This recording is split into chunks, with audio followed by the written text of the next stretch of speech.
टिकू हाँ मारुची रे बोले हाँ मामा माछ सांग मैंने नमस्कार जय जगन्नाथ। तो आज आपण मान गोटे नुआ आइटम नहीं आसी से आइटम मुझे फास्ट टाइम बनाऊँगी। तो माने तार से आइटम अलग मुझे से जो आइटमटा मुझे फास्ट टाइम बनैबी। तो सेटा मु आपण मान संगे शेयर करने चाहूँ मुझे केमती कौन फास्ट टाइम से आइटमटा बनैबी। तो आपण मैंने भी वीडियोटा कंटिन्यू फास्ट टू लास्ट पर्यंत देखिए। तो देखिए मुझे केमती कौन से बनाऊँगी मुझे फास्ट टाइम केमती कौन लगे भी मुझे मैंने जापारनी हेले भी मैंने घरे मुझे फास्ट टाइम खाइली। तो घरे बनई थी मुझे पचारि कौन केमती दीदी कहीदे यही हिसाब से बनाब। तो देखिए चलो मुझे बनैबी केमती लगे चलो वीडियोटा कंटिन्यू देखु सेमती मैंने आज बनैबी आपण मैंने वीडियोटा कंटिन्यू देखिले आपण मैंने भी घरे बनैकी से खाई पारे बहुत टेस्टी लगे। तो चलते स्टार्ट करवा। तो देखुए मुझे मैंने पणस नहीं कटा पणस कटा यहाँ मुझे कटा पणस नहीं पानी देसी धोईकी आनिकी। तो ये लुण हलदी दौची आपको टे लुण हलदी पकई आपको टे कांक सीझा करदेवी तापरे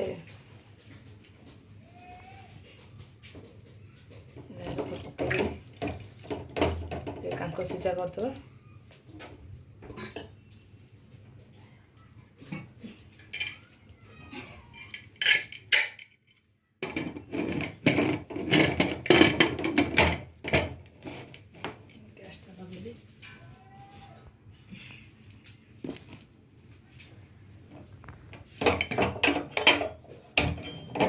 यहाँ मुझे तो बसईदेली यहाँ टे सीझे कांक सीझा हाँपाई गोटे मैंने सीटी रे बंद करदेवी जल्दी भी काढ़ीदेवी सीटी काढ़ी। तो प्रिपेयर कर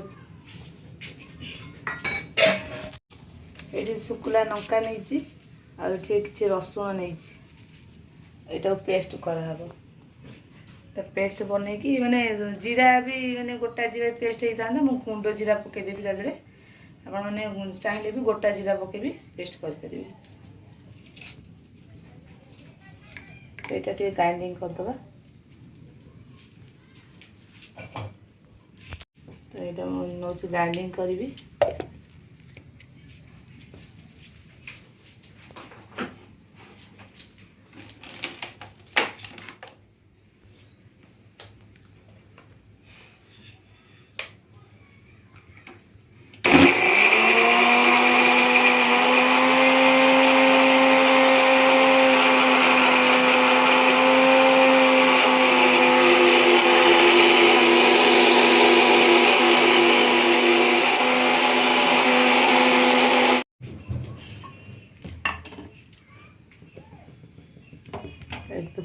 बेसी माने मीन करनी टे मैंने रे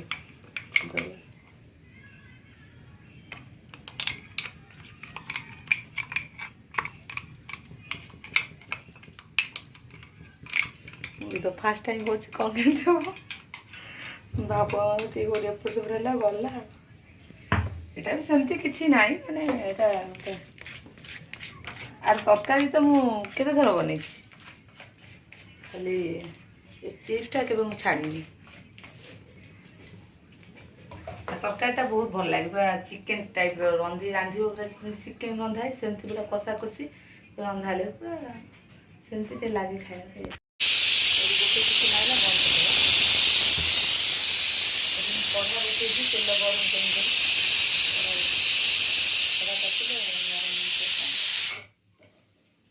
गरम कांक सीझा हेले हम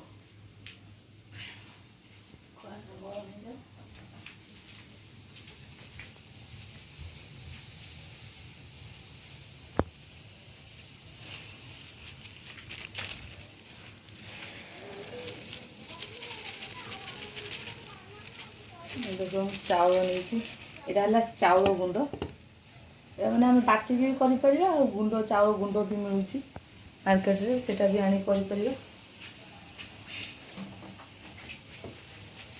तो आधे सब मिसिब पेस्ट जोटा ये सब मिसिब आधे मैंने पड़ो टे जीरा गुंड पड़ो ଆଉ ଟିକେ ଲୁଣ ପଡ଼ିବ, ଟିକେ ହଳଦୀ ପଡ଼ିବ, ଏସବୁ ପଡ଼ିବ। ତାପରେ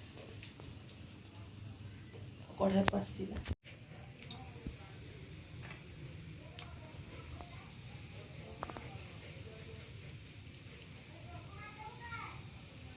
ଛାଡ଼ିଦେବା, ତେଲଟା ଗରମ ହେଲେ ହେବ।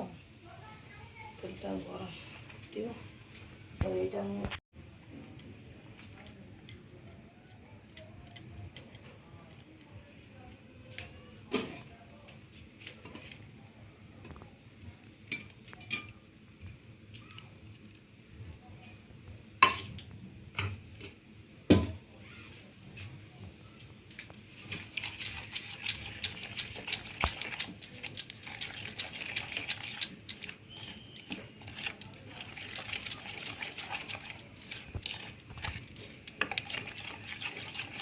ଜିରା ଗୁଣ୍ଡ ପଡ଼ିବ।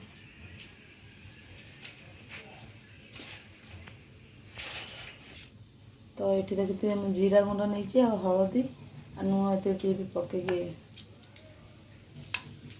ଟେଷ୍ଟ କରିବା।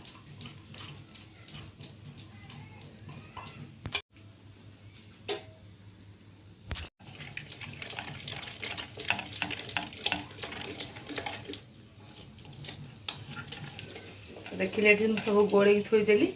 ତ ଏବେ ପ୍ରେସର କୁକରର ସିଟିଟା କାଢ଼ିକି ତାକୁ ଟିକେ ଥଣ୍ଡା କରିବାକୁ ପଡ଼ିବ। ତେଲ ବି ଗରମ ହେଇଗଲାଣି।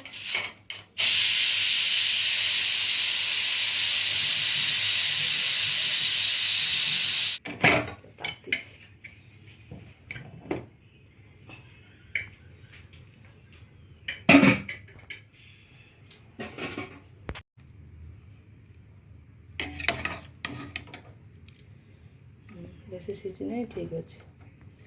ତାପରେ ଟିକେ ଥଣ୍ଡା ପାଣି ପିଇଦେବା।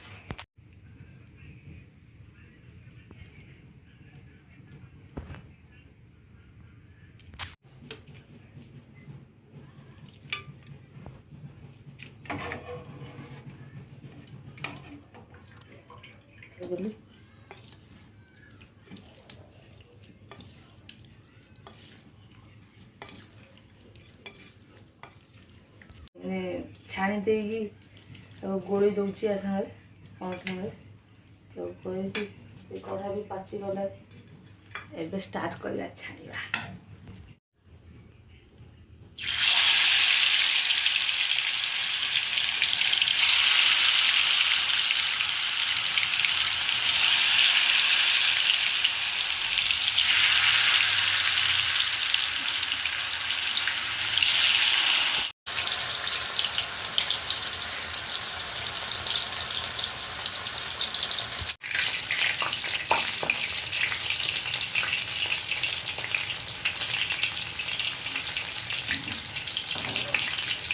ଆରେ ଟିକେ ଚାଉଳ କମିଗଲା ନାଇଁ।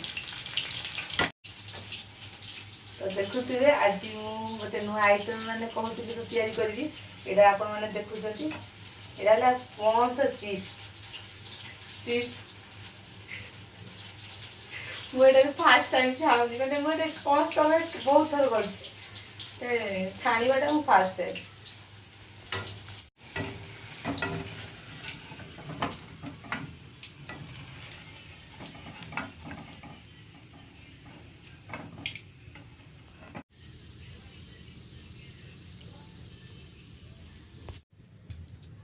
ଫିଟିଗଲା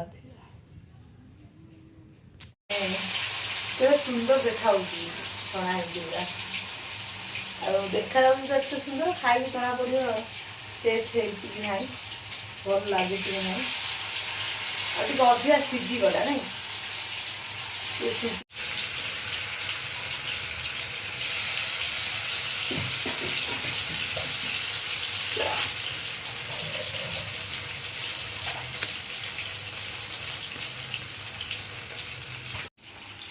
ତାଙ୍କର କ'ଣ ସିଏ କହିଦେବେ ନାଇଁ ଭଲ ଲାଗୁଛି ମନ ରଖିବା ପାଇଁ। ମୁଁ ମାନେ ସବୁ ମାନେ ଚାଉଳ ଗୁଣ୍ଡରେ କି ପିଠା କରିଛି ମାନେ ଇଏ ପିଠା କଖାରୁ ପିଠା ତାକୁ ବି ବନେଇଛି, ଆଉ ପୋଇ ପତ୍ରରେ କରିଛି, କଖାରୁ ପତ୍ରରେ ବି କରିଛି, କେତେ ସବୁରେ କରିଛି। ତ ଏଇଟା ମୁଁ ଫାଷ୍ଟ ଟାଇମ୍ କଲି।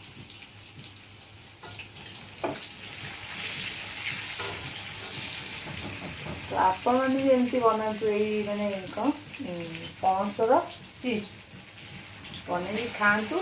ପଖାଳ ଭାତ ବି ବହୁତ ଭଲ ଲାଗିବ, ଆଉ ଖାଲି ପାଟିରେ ବି ଖାଇଲେ ଭଲ ଲାଗିବ, ଗରମ ଭାତରେ ବି ଭଲ ଲାଗିବ, ଆଉ ଯେଉଁ ଯେମିତି ବି ଖାଇଲେ ଟେଷ୍ଟ ଲାଗିବ।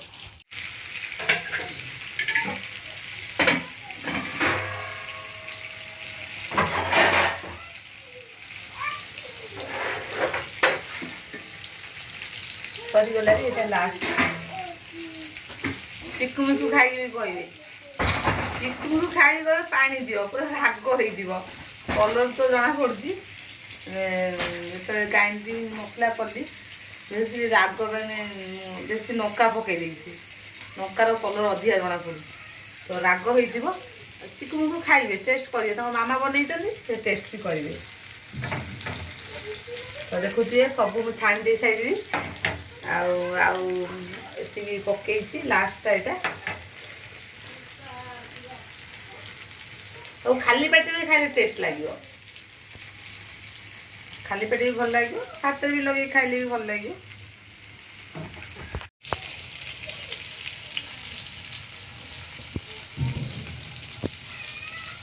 ତାପରେ ମାଛ ବଗେରା ଖାଉଛି, ମାଛ ଚିକୁ ମାଛ ବଗେରା ଖାଉଛି ବାବା। ଚିକୁ ହଁ ମାରୁଛି ରେ, କହିଲେ ହଁ ମାମା ମାଛ।